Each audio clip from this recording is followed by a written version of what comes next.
శిల్పకళా వేదికలో తెలంగాణ సీఎం రేవంత్ రెడ్డి మాట్లాడుతున్నారు. ఇప్పుడు దానికి సంబంధించి లైవ్ చూద్దాం. ఉపయోగపడే విధంగా దీన్ని ముందుకు తీసుకెళ్లాల్సిన బాధ్యత మీ మీద ఉన్నది. మిత్రులారా, అప్రమత్తంగా ఉండండి.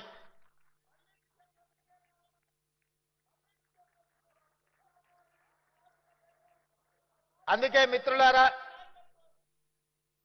గత ప్రభుత్వం మీకు తెలుసు, బర్రెలను, గొర్రెలను, చేపలను ఇవి వాళ్ళు ఇచ్చింది.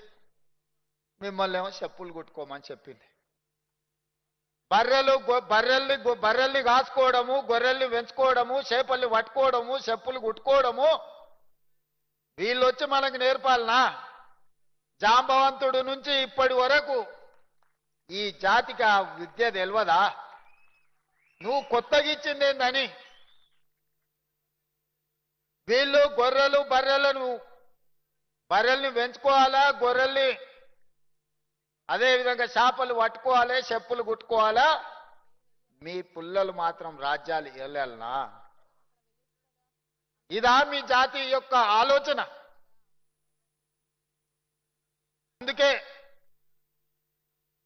ఈ బర్రెలు, గొర్రెలు, చేపలు కాదు, చెప్పులు కుట్టుకోవడం కాదు, చెప్పులు కుట్టిన ఈ జాతే డాక్టర్లు, లాయర్లు, ఇంజనీర్లు కావాలి, ఐఏఎస్లు, ఐపీఎస్లు కావాలి, మీరు ఎమ్మెల్యేలు, ఎంపీలు కావాలి.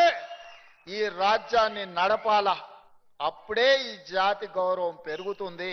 గొర్రెలు, బర్రెలు, చేపలు, చెప్పులు కుట్టడం కాదు. డాక్టర్లు, లాయర్లు, ఇంజనీర్లు కావాలి, ఐఏఎస్లు, ఐపీఎస్లు కావాలి. ప్రజాప్రతినిధులై ఈ తెలంగాణ పునర్నిర్మాణంలో మీరు భాగస్వాములు కావాలి. దానికోసం మీరు కష్టపడండి. నా శక్తి ఉన్నంత వరకు మీకు సహాయాన్ని అందించే బాధ్యత నాది. డాక్టర్ బాబాసాహెబ్ అంబేద్కర్ గారు సామాజిక న్యాయం, సమానమైన అవకాశాల గురించి ఏదైతే చెప్పిండో, తెలంగాణ రాష్ట్ర బిల్లు ఏర్పాటులో బాబు జగ్జీవన్ రామ్ గారి కూతురు మీరా కుమారి గారు ఎట్లయితే తెలంగాణ రాష్ట్రాన్ని ఏర్పాటు చేసిందో, ఆ స్ఫూర్తితో నేను పనిచేస్తాను. నేను ఎవరికి వ్యతిరేకం కాదు, అందరూ నా వాళ్ళే, నేను అందరు వాడిని. ఆ మధ్యలో ఒక ఆయన నన్ను ఏదో అన్నాడు అంటే చెప్పిన సహాయం అందించినప్పుడు దామన్న రేవంత్ మాదిగా అన్నాడని, బీసీ కులగణం చేసినప్పుడు మా మహేష్ గౌడ్ రేవంత్ గౌడ్ అన్నాడని, శ్రీహరిని మంత్రి చేస్తే రేవంత్ ముదిరాజ్ అన్నాడని, అనిల్ యాదవ్ను ఎంపీగా చేస్తే రేవంత్ యాదవ్ అన్నాడని, సిక్కులకేదో సాయం చేస్తే సర్దార్ రేవంత్ సింగ్ అన్నారని, క్రిస్టియన్స్ ఏదో సాయం చేస్తే డేవిడ్ రేవంత్ అన్నారని, ఇతరులకు మైనారిటీలకు సాయం చేస్తే ఒక ఆయన అసదుద్దీన్ రేవంతుద్దీన్ అన్నాడని, ఏ పేరు మీద పిలిచినా నేను ఏం బాధపడను. నేను మీ అందరు వాడిని. ఇవాళ నేను ఇంత చిన్న వయసులో, తక్కువ సమయంలో శ్రీహరన్న నా మొదటి ప్రస్థానం నుంచి చూసుకుంటూనే వస్తున్నాడు. దామన్న అయితే నాకు మిత్రుడు, రాజకీయాలు లేనప్పుడు కూడా దామన్నతో నాకు పరిచయం ఉంది. చూసుకుంటూ వస్తూనే ఉన్నారు. వాళ్ళు నాకంటే ముందు చాలా పెద్ద పెద్ద హోదాలలో ఉన్నారు. జైపాల్ రెడ్డి గారు, జానారెడ్డి గారు దామన్న తండ్రికి మిత్రులు. వాళ్ళందరూ కూడా పిసిసి అధ్యక్షులు కావాలని, రాష్ట్రానికి ముఖ్యమంత్రి కావాలి అని భావించి ఉండవచ్చు. కానీ వాళ్ళందరికీ రాని అవకాశం ఈ వయసులో నాకు వచ్చింది. ఇది 10 మందికి ఉపయోగించడానికే తప్ప 10 మందికి సహాయం చేయడానికే, నిస్సహాయులకు సహాయం అందించడం నా బాధ్యత అని నేను భావిస్తున్నా. అందుకే ఈనాడు ఈ జాతి సమస్య పరిష్కారానికి శాశ్వతంగా పరిష్కారం చూపించాలని నిర్ణయం తీసుకున్నాం. మీరందరూ అభిమానంతో ఆత్మీయ సమ్మేళనం ఏర్పాటు చేసినందుకు సంతోషం. కానీ నిజమైన సంతోషం మీరందరూ కష్టపడి మిగతా జాతికి కూడా చేయుతను అందించి వాళ్ళని ముందుకు నడిపించినప్పుడే నాకు కానీ మా దామన్నకు కానీ నిజమైన సంతోషం కలుగుతుంది. మీరందరూ చేస్తారనే విశ్వాసంతో మీ దగ్గర సెలవు తీసుకుంటూ, మా లక్ష్మణ్ గారు అదేవిధంగా నింబోలి అడ్డ గురించి, హాస్టల్ గురించి, అదే విధంగా భవన్ గురించి, ఇతర సమస్యలు ఏదైతే చెప్పినరో మా దామన్నకు, మా లక్ష్మణ్కు ముఖ్యమంత్రిగా ఆదేశాలు ఇస్తున్న చీఫ్ సెక్రటరీ గారిని పిలిచి సమీక్ష చేసి అంబేద్కర్ గారి జయంతి లోపల నిధులను మంజూరు చేద్దాం, నివేదికలను తయారు చేయండి.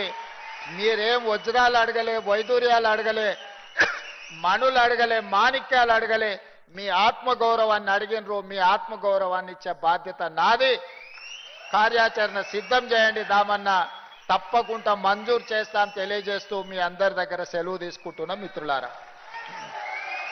వేలాది కుటుంబాల ఆశీర్వాదాలు కృతజ్ఞత సభగా నడిచింది. మేడి రమేష్ గారు ఇప్పుడు మెమోంటోస్ అందింపజేస్తారు. ఈడీ కోఆర్డినేటర్ మేడి రమేష్ గారు, అలాగే ప్రొఫెసర్ గారు. మిత్రులారా, మనం అనుకున్నటువంటి సన్మాన కార్యక్రమం ఒక 5 నిమిషాలు. ముఖ్యమంత్రి గారికి చేసే సన్మాన కార్యక్రమానికి ఉద్యోగులు రావాల్సిందిగా కోరుచున్నాం.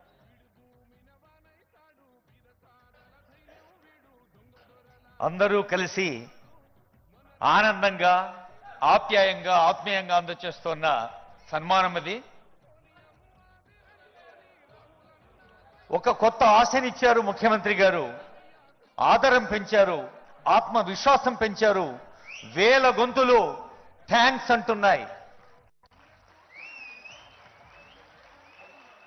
తెలంగాణ రాష్ట్ర వ్యాప్తంగా లక్షలాది చప్పట్లు మోగుతూ ఉన్నాయి.